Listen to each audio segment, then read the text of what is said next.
Planet Finance Business School, High-Tech City, Hyderabad. BCom, BBA, PGDM, MBA. Call 90000 Telangana ఉద్యమ కాలం నుంచి రాష్ట్ర పునర్నిర్మాణం వరకు తనదైన ముద్ర వేసిన బీఆర్ఎస్ అధినేత కేసీఆర్ సమక్షంలో జగిత్యాల గడ్డ మరోసారి గులాబీమయం కాబోతోంది. ఈ నెల 20న జగిత్యాలలోని మోతే రోడ్లో నిర్వహించనున్న భారీ బహిరంగ సభకు సర్వం సిద్ధమైంది. ఈ సభ కేవలం ఒక చేరికల కార్యక్రమం మాత్రమే కాకుండా రాష్ట్ర అభివృద్ధి ప్రస్థానంలో సరికొత్త మలుపుగా నిలవనుంది. 10 ఏళ్ల కేసీఆర్ జమానాలో జరిగిన అభివృద్ధిని, ప్రస్తుత పరిస్థితులను బేరీజు వేసుకుంటున్న క్రమంలో చాలా కాలం తర్వాత కేసీఆర్ బహిరంగ సభలో పాల్గొనడం, బీఆర్ఎస్లోకి జీవన్ రెడ్డి చేరిక వంటి సందర్భాలతో అందరి కళ్ళు జగిత్యాల వైపే చూస్తున్నాయి.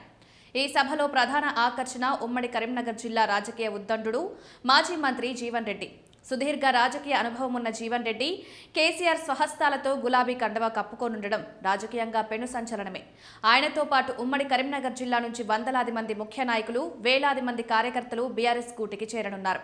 కేసీఆర్ దార్శనికతతోనే రాష్ట్రం మళ్లీ ప్రగతి పదంలో పయనిస్తుందని భావించి తామంతా ఈ నిర్ణయం తీసుకున్నట్లు నేతలు పేర్కొంటున్నారు. జగిత్యాల గడ్డకు ఒక ప్రత్యేకత ఉంది. ఇక్కడి నుంచే ఏ పోరాటమైనా మొదలైతే అది రాష్ట్ర వ్యాప్తంగా ప్రభావాన్ని చూపిస్తుంది. అందుకే కేసీఆర్ జగిత్యాలను తన తదుపరి కార్యాచరణకు వేదికగా ఎంచుకున్నారు. ఇప్పటికే ఉమ్మడి వరంగల్, నల్గొండ, మహబూబ్ నగర్ జిల్లాలకు చెందిన పలువురు నియోజకవర్గ స్థాయి నేతలు, సిట్టింగ్ ప్రజాప్రతినిధులు కూడా కేసీఆర్ నాయకత్వం వైపు చూస్తున్నట్లు సమాచారం. ఉత్తర తెలంగాణలో మొదలైన ఈ ఊపు దక్షిణ తెలంగాణకు కూడా వ్యాపించి రాబోయే రోజుల్లో బీఆర్ఎస్ అజేయ శక్తిగా ఎదుగుబోతోందని పార్టీ వర్గాలు ధీమా వ్యక్తం చేస్తున్నాయి.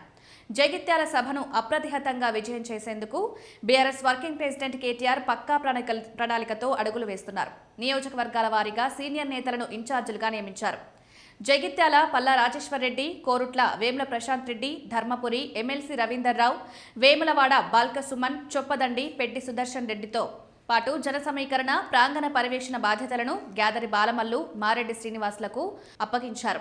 లక్షలాది మందితో నిర్వహించే ఈ సభ ద్వారా తెలంగాణ రాజకీయ దిశను మార్చడమే లక్ష్యంగా గులాబీ శ్రేణులు పనిచేస్తున్నాయి.